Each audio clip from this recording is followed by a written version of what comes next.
In this video, I'm going to show you how to use a free tool called Clipchamp to record your screen. So if you are new to Clipchamp, you can just go to clipchamp.com. It is powered by Microsoft and you'll be able to have access to it. You just sign in with your Microsoft account or your Gmail account and be brought in over to this dashboard. So once you are here, you can go to create a video and just click.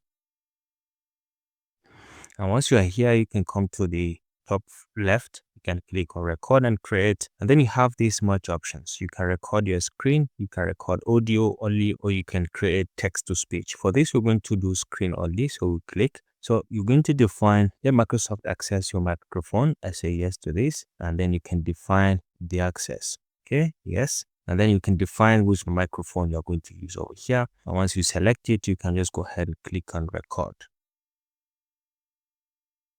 So you can select the windows that you want to record specifically, or you want to record the entire screen. Let's say we're going with the entire screen and just click on share.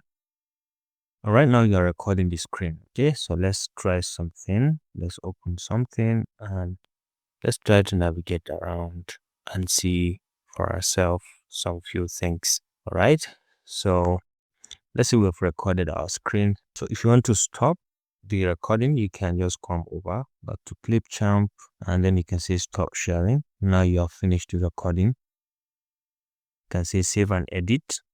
So you can see it is being imported. So you can play just to have a preview. All right, now you are recording the screen. Okay, so let's try something. Let's open something and let's try to navigate around. It is very perfect. So you can go ahead and export your video. Once you finish your exporting, you can export it in 1080, which is HD format, all completely for free. If you found this helpful, please leave a like.